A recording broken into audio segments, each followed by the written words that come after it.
Ahora nosotros viendo lo que es el capítulo 5, 6 y 7, vamos a ir viendo de Primera de Corintios. Nosotros podemos ver cómo el apóstol Pablo sigue con las correcciones a esta iglesia, ¿no? Pero esta vez va a tocar un tema puntual, y ese un tema de la inmoralidad sexual. Por eso nosotros vamos a leer este capítulo que dice: de cierto se oye que hay entre vosotros fornicación, y tal fornicación cual ni aun se nombra entre los gentiles, tanto que alguno tiene la mujer de su padre. Y vosotros estáis envanecidos. ¿No debieras más bien haberos lamentado para que fuese quitado de en medio de vosotros el que cometió tal acción? Ciertamente yo, como ausente en cuerpo, pero presente en espíritu, ya como presente he juzgado al que tal cosa ha hecho. En nombre de nuestro Señor Jesucristo, reunidos vosotros y mi espíritu con el poder de nuestro Señor Jesucristo. El tal sea entregado a Satanás para destrucción de la carne, a fin de que el espíritu sea salvo en el día del Señor Jesucristo.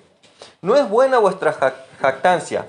¿No sabéis que un poco de levadura leuda toda la masa? Limpiaos pues de la vieja levadura, para que seáis nueva masa, sin levadura como sois. Porque nuestra Pascua, que es Cristo, ya fue sacrificada por nosotros. Así que celebremos la fiesta, no con la vieja levadura ni con la levadura de malicia y de maldad, sino como panes sin levadura, de sinceridad y de verdad. Os escribo por carta que no os juntéis con los fornicarios, no absolutamente con los fornicarios de este mundo, o con los avaros, o con ladrones, o con los idólatras, pues en tal caso os sería necesario salir del mundo. Más bien os escribo que no os juntéis con ninguno que, llamándose hermano o llamándose cristiano, fuera fornicario, o avaro, o idólatra, o maldiciente, o borracho, o ladrón. Con el tal ni aun comáis.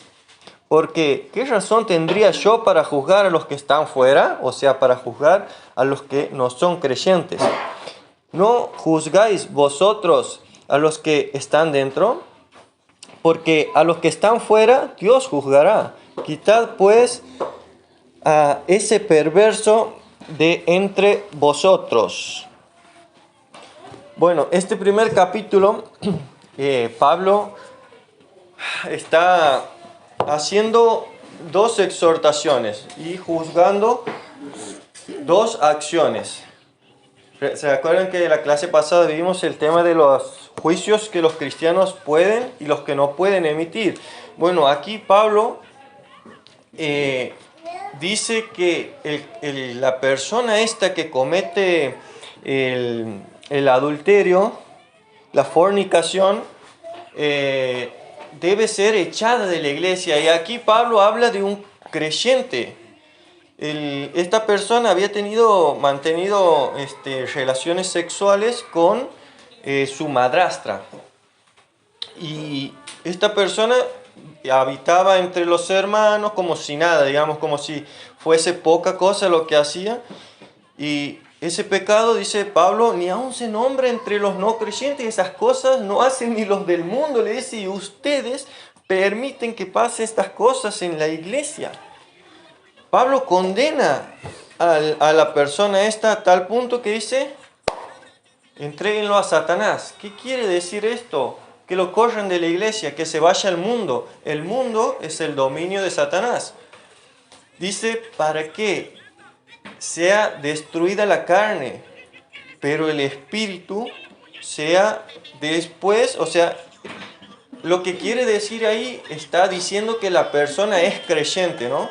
Pero un creyente que está cometiendo un pecado abominable, no solo para Dios, sino que la iglesia también tiene que condenar tal cosa, ¿no? A tal punto de que se lo eche de la iglesia. porque cada una de nuestras acciones es testimonio de la iglesia a la que asistimos. Por eso debemos cuidarnos entre nosotros de no caer en ese tipo de pecados y de no permitir que los hermanos también los cometan. Aquí después Pablo dice: ustedes que se hacen los sabios, se jactan de su sabiduría, ¿no tienen la sabiduría suficiente para juzgar y corregir a esa persona? O sea, ¿de qué sirve su sabiduría si no van a corregir al hermano que está en pecado? Y Pablo ahí les da con un palo, digamos, a los que estaban al frente de la iglesia, a los líderes, por no corregir esas cosas. Y después dice que las personas, o sea, los hermanos, no se deben juntar con esas personas que, diciendo ser cristianos, practican tales pecados. Y ahí enumera varios pecados, no solamente el de fornicación, sino hace una lista más amplia. ¿Por qué? Esos pecados están en un rango que deben ser disciplinados, ¿no? Están en un rango en el que uno está pecando contra su propio cuerpo. Y Pablo dice que los creyentes no debemos ser amigos, juntarnos con esas personas. ¿Por qué? Porque pasan dos cosas. La primera es que va a parecer que uno aprueba lo que hace la otra persona. Y la otra es que nos va a contaminar a nosotros. Quizás no estamos fuertes espiritualmente y cualquier palabra puede seducirnos el oído a tal punto de caer en ese mismo pecado. Por eso es importante que tratemos de no juntarnos con tales, a no ser que sea para exhortación, ánimo, corrección del pecado, ¿no? Pero así juntarse sin un propósito alguno, Pablo dice que no hay que hacerlo. Y que debemos, aquí dice, ¿no ves que un poco de levadura leuda toda la masa? Bueno, eso es lo que pasa, ¿no? Hablando, las cocineras deben saber más de eso, que ponen un poquito de levadura y chao, toda la harina está contaminada. Bueno, en la iglesia pasa lo mismo. Un pecado contamina toda la iglesia, contamina a todos los que están alrededor, como cuando uno deja una manzana podrida con las otras frutas que no están podridas, esa manzana contamina a todas, aun si nosotros no lo vemos. Estudios de personas que tienen los microscopios y todo eso, han demostrado que una manzana contaminada, al estar con una sana, ya le pasó todas las bacterias. Y eso pasa en la vida cristiana también. Si nos dejamos nosotros contaminar con eso, estamos errados.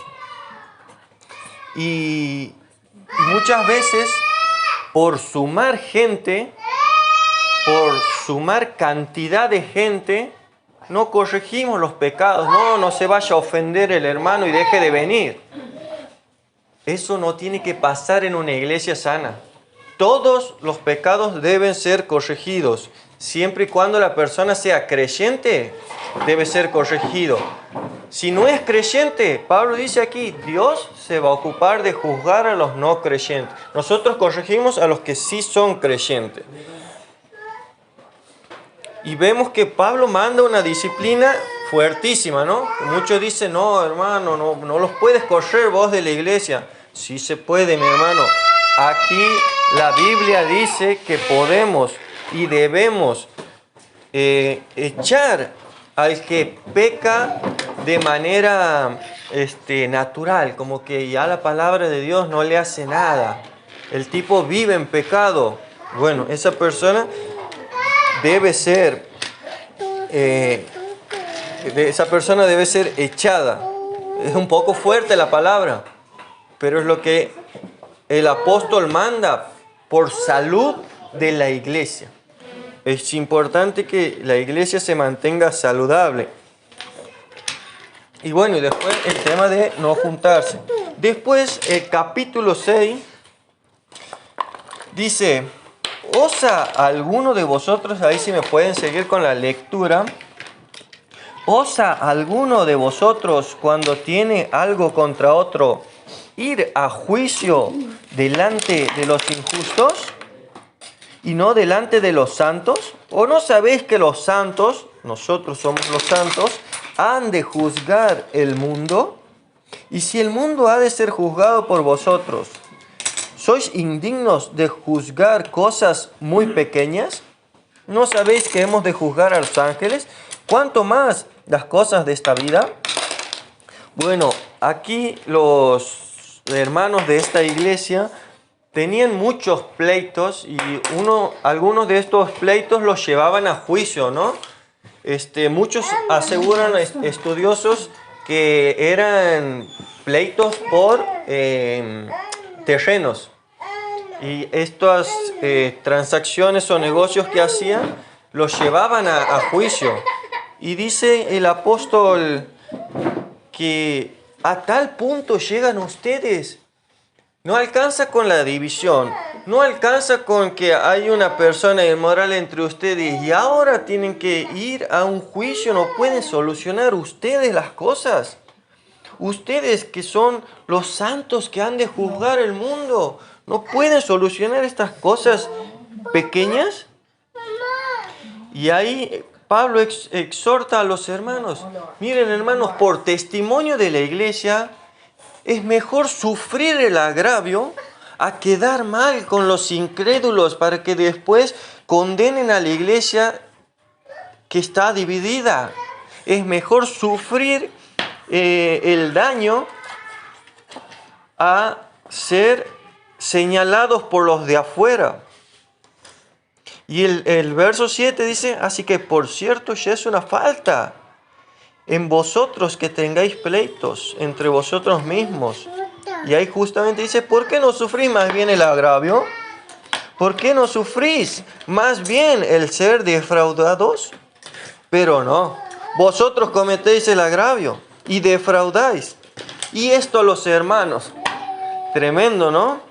Vemos cómo el apóstol Pablo exhorta a los creyentes a no tener este tipo de problemas y sobre todo no cometer agravio. El hermano es mejor, como dijo el Señor Jesús, poner la otra mejilla. Te pegaron en esta, poné la otra.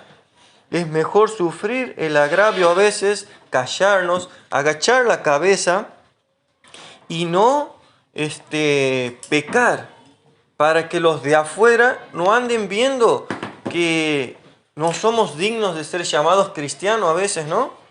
Bueno, el apóstol Pablo dice esto, que debemos poner la otra mejilla, sufrir nosotros para que el nombre de Dios sea exaltado.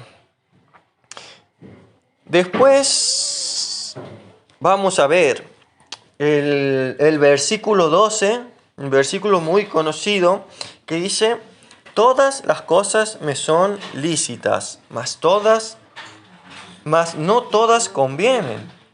Todas las cosas me son lícitas, mas yo no me dejaré dominar de ninguna. Las viandas para el vientre y el vientre para las viandas, pero tanto al uno como a las otras destruirá Dios. Pero el cuerpo no es para la fornicación, sino para el Señor, y el Señor para el cuerpo. Y Dios, que levantó al Señor, también a nosotros nos levantará con su poder. ¿No sabéis que vuestros cuerpos son miembros de Cristo? ¿Quitaré pues los miembros de Cristo y los haré miembros de una ramera? De ningún modo. ¿O no sabéis que el que se une con una ramera es un cuerpo con ella? Porque dice: los dos serán una sola carne. Pero el que se une al Señor, un espíritu es con él. Huid de la fornicación. Cualquier otro pecado que el hombre cometa está fuera del cuerpo, mas el que fornica contra su propio cuerpo peca. ¿O ignoráis que vuestro cuerpo es templo del Espíritu Santo, el cual está en vosotros, el cual tenéis de Dios, y que no sois vuestros, porque habéis sido comprados por precio? Glorificad pues a Dios en vuestros cuerpos y en vuestro espíritu, los cuales son de Dios. Muchas veces nosotros usamos esa libertad como una licencia para pecar. No, hermano, yo soy libre, Cristo me perdonó todo. Y usan ese pretexto para pecar. No, total, si Cristo me perdonó. Bueno, esa no es una actitud de un creyente. No es la actitud de una persona que fue salvada y perdonada. No es la actitud de dar gracias a Dios, ¿no? Al contrario, estamos escupiendo la cruz con nuestras acciones. Y muchas veces nosotros usamos esa libertad como pretexto. Total, pido perdón a la noche y ya está. Bueno, el cristianismo no funciona de esa manera, ¿no? La santidad no funciona de esa manera. Y es por eso que la libertad que tenemos en Cristo debemos usarla para glorificar a Dios. Nosotros vemos que el apóstol Pablo condena lo que es la fornicación, el adulterio, y él dice que cuando nosotros tenemos relaciones sexuales con la otra persona, nos estamos uniendo. En este caso habla de una ramera, ¿no? Pero se aplica al sexo opuesto también. En el cuerpo pasan muchas cosas que nosotros no nos damos cuenta. Y una de esas cosas es que nuestra alma se funde con el alma de la otra persona. Nosotros no nos damos cuenta de eso. Y es como cuando uno suelda dos piezas, se crea un cordón en el medio, ¿no? Y al separarla, cortarla con una amoladora, ¿qué pasa? Queda un pedazo del cordón aquí y un pedazo del cordón de la soldadura aquí. Exactamente lo mismo pasa con nuestra alma. Pero nosotros no nos damos cuenta. No somos lo suficientemente espirituales para darnos cuenta de eso. Y después pasan muchas cosas que no entendemos por qué. Ahí está la respuesta. ¿Con qué te has quedado de la otra persona? Eso pasa. Y muchas veces pensamos que muchas veces el adulterio crea esta unión, pero pensamos que ese adulterio está creando un matrimonio. O pensamos, hoy nosotros vemos que hay muchas personas que conviven con la pareja, digamos, y muchas veces te dicen, no, es mi marido, pero ¿te casaste? No, todavía no, entonces no es tu marido. No, pero tenemos ahora, bueno, yo hace poco me enteré que ahí está eso que se llama, el registro civil tiene como una unión, eso, un concubinato. Bueno, las personas han llegado hasta ese punto de tener ese concubinato que no es un matrimonio, que no es algo de Dios, para tratar de justificar así el pecado, ¿no? Para no llevar la pareja a algo serio. Es duro, es lamentable, pero el apóstol Pablo y el Espíritu Santo está diciendo aquí en su palabra todo lo que pasa, todo lo que acarreamos cuando tenemos relaciones con una persona. Y quiero poner un ejemplo que una vez teníamos un debate con los chicos de la iglesia de Santiago, que siempre en el noviazgo está el grupo que dice, ¿se pueden besar los novios aún sin haberse casado? ¿O no se pueden besar los novios sin haberse casado? Y estaba el debate y se prestaba para charla. Bueno, yo era una de las personas que se opone al beso antes del matrimonio. ¿Por qué? Porque cuando el pastor te casa dice, puede besar a la novia, recién puede besar a la novia, esa es una. Y la otra que me quedó resonando es la siguiente, dice, vamos a suponer, vos estás orando con la chica, se están conociendo todo bien, hay muy buena química, hay onda, se siente que tiene futuro. Y bueno, ustedes sienten esa conexión y deciden besarse, ¿no? ¿Y qué pasa si al final no se casan? Besaste a alguien que no iba a ser tu esposa o tu esposo. Besaste a la que va a ser esposa de otro. ¿Y cuántas veces has estado orando con alguien, no? Por ponerlo de una manera cómica. ¿Cuántos sapos has besado hasta llegar al príncipe, no? Pero pasa eso. Muchas veces caemos en eso porque decimos, es un beso, no pasa nada. Pero sí pasa. ¿A cuántas personas vas a besar hasta que te cases? Y muchas veces nosotros no dimensionamos. ¿Por qué? Porque queremos entregarnos al placer del momento. Ay, es que me hace sentir mariposas. Ay, es que me pone la piel así. Bueno, sí, pueden pasar todas esas cosas, pero Dios con su Espíritu Santo nos da dominio propio.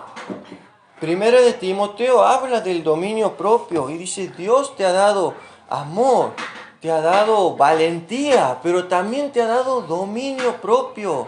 O sea, si vos no te quieres dominar, es un problema espiritual que tienes.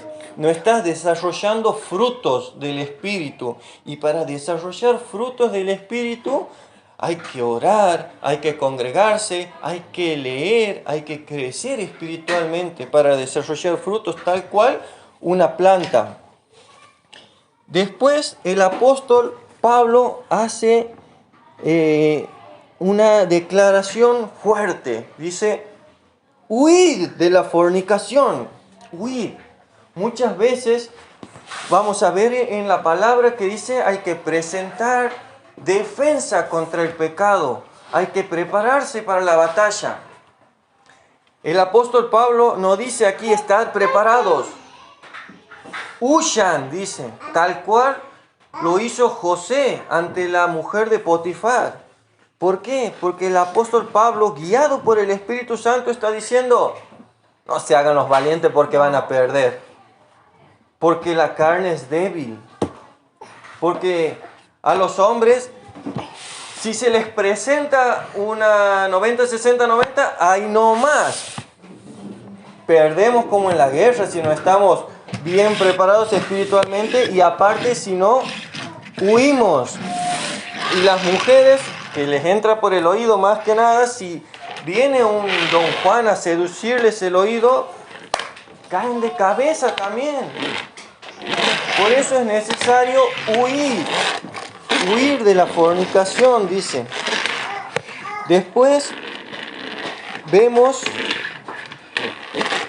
que Pablo dice que debemos nosotros cuidar el cuerpo, que es templo del Espíritu Santo. ¿Cómo cuidamos el templo? Hay muchas formas de cuidar el templo. Nosotros como creyentes, como personas grandes ya, porque aquí todos son grandes, no hay ni un niño, todos somos grandes, debemos saber que si somos creyentes, el Espíritu Santo está en nosotros. Nuestro cuerpo es templo del Espíritu Santo. Imagínate vos teniendo este tipo, practicando este pecado y que el Espíritu Santo esté ahí y Dios te está mirando. No. Dios es omnipotente, es omnipresente, es omnisciente. No. Él está ahí. No. Él está ahí. Y el mundo te dice, tienes que probar. Y más a los hombres. Porque los hombres tenemos eso. Por ejemplo, mi padre no es creyente. Y él me animaba y me incitaba a, no, que hablando vulgarmente. No lo voy a decir porque, bueno, me decía, prueba con esa, prueba con esa, prueba con esa, prueba con esa. Eso me enseñaba mi padre, porque eso enseña al mundo, a que probemos, a que practiquemos la inmoralidad sexual. Pero eso va en contra a lo que Dios nos dice. Dios nos dice, hay una promesa para ustedes. Hay una persona idónea para ustedes, sea hombre o sea mujer. Está su idónea, su idóneo. El tema es que debemos esperar, tener paciencia. Dios va a poner esa persona. Dios va a poner esa persona, pero debemos nosotros tener paciencia, esperar. Y mientras tanto, cuidarnos, muchachos y muchachas. No practicar estas cosas, porque una cosa, como dice el apóstol Pablo, es pecar, bueno, contra el otro. Pero pecar contra tu propio cuerpo es como clavarte un puñal solo. Es autodañarte. Y no solo dañas tu cuerpo, estás dañando tu alma. Son cosas que nosotros vamos a cargar de por vida. El mundo te enseña que tu cuerpo no tiene valor, pero en Dios tu cuerpo vale mucho, tu alma vale mucho, y lo que hagas con eso tiene consecuencias. Hoy te dicen, cuídate, tenés sexo seguro. Pero lamentablemente no hay sexo seguro. Es una mentira que el mundo ha enseñado a los jóvenes para tener no libertad, sino libertinaje. Desperdiciar su juventud. Desperdiciar su valor en Cristo. Porque uno se siente usado. Y uno se siente que usa a la otra persona. Yo creo que nadie quiere tener esa sensación de ser como una rejilla, ¿no? La uso para secar aquí y la tiro al costado y chao. Nadie quiere sentir eso, ¿no? De ser usado y usada. Así que Pablo concluye con esto. Fuiste comprado por precio. ¿Se acuerdan que hoy decía que la salvación es gratis para nosotros? Y sigue siendo gratis para nosotros. Pero aquí dice, fuiste comprados por un precio. Es el precio que Dios pagó para que cada uno de nosotros pueda tener la libertad que Cristo ofrece. Es el precio que Dios pagó para que nosotros podamos tener la entrada al cielo, para que podamos ser santificados. Es el precio que Cristo pagó con su vida. Por eso dice, glorifiquen a Dios. Glorifiquen a Dios con cada una de las cosas que hagan, pero glorifiquen a Dios con su cuerpo, dice aquí. Y en vuestro espíritu. Y dice algo aquí. Ustedes, si son cristianos, si son creyentes, si han aceptado la salvación de Dios, sus cuerpos, nuestros cuerpos, no son nuestros. Mi cuerpo no es mío, el cuerpo de ella no es de ella, el cuerpo de él no es de él. Porque ya fuimos comprados, somos de Dios. Por eso nosotros decimos Señor. Porque somos de Dios, tenemos dueño. Al menos yo a Dios lo considero mi Señor. Hay que saber por qué cuando oramos o nos referimos a Dios decimos Señor.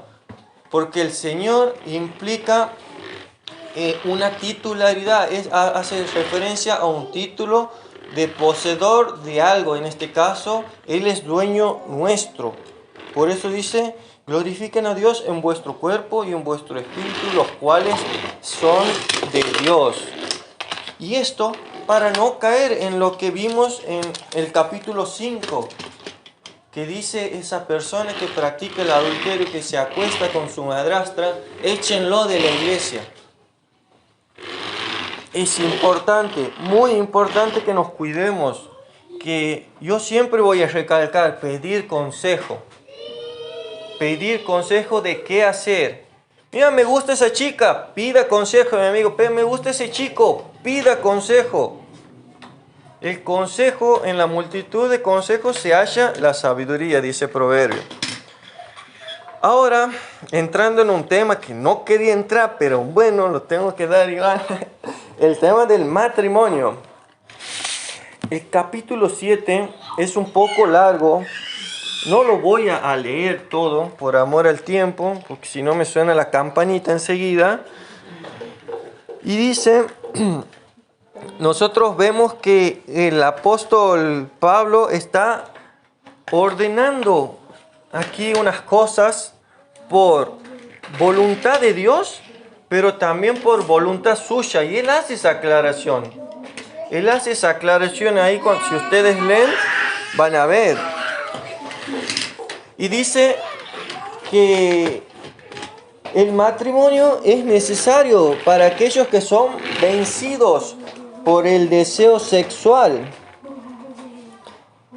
Esto quiere decir que, o sea, ¿me tengo que casar porque siento deseo sexual? No, no es así. Porque el matrimonio debe ser algo que es aconsejado, tiene que ser la voluntad de Dios y debe ser, ¿no? Algo tan recíproco como dice aquí el apóstol Pablo. O sea, porque si nos casamos porque sentimos ganas o tenemos esas cosquillitas, esas mariposas en la panza, vamos a hacer mal. Porque nuestro matrimonio va a ser un fracaso, porque no lo hicimos dentro de la voluntad de Dios. Ahora, el matrimonio es necesario, es un mandato de Dios. Dios dijo en Génesis que debemos casarnos. Hay personas, dice el apóstol, como yo, escribió el apóstol, que pueden estar sin pareja porque tienen el don de continencia, dice. Pero hay personas que no. Y es por eso que antes de estar pecando, deben casarse para no estar tampoco quemándose, dice. Y después aquí en los primeros versículos dice, la mujer no tiene potestad sobre su cuerpo sino el marido, ni tampoco tiene el marido potestad sobre su propio cuerpo sino la mujer. ¿Qué quiere decir esto? Bueno, esto quiere decir que así como la mujer tiene obligaciones con el marido también tiene obligaciones con la mujer. Pero teniendo frente a nosotros las obligaciones, no debemos dejar de lado las responsabilidades de cada uno. Es importante, aquí el apóstol Pablo aclara que todo debe ser recíproco. Todo tiene que funcionar en común acuerdo con la pareja, ¿no? No es que uno es más que el otro ni nada, sino que todo debe ser recíproco.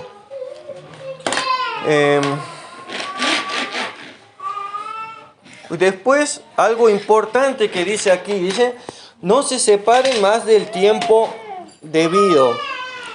Es importante que tanto el hombre como la mujer no se separen, a no ser que sea por poco tiempo y que sea para una causa espiritual. ¿Por qué? Y siempre me acuerdo del Génesis cuando uno dice, che, Eva pecó, Eva fue la que fue y comió la manzana o el fruto prohibido. Pero, ¿y dónde estaba el marido? ¿Por qué dejó a su mujer sola? ¿No? Y ahí cae la responsabilidad del hombre sobre la mujer, ¿no? Es por eso que no es bueno que el hombre se separe de su mujer por un largo periodo, para que ninguno de los dos caiga en tentación y pequen. Después,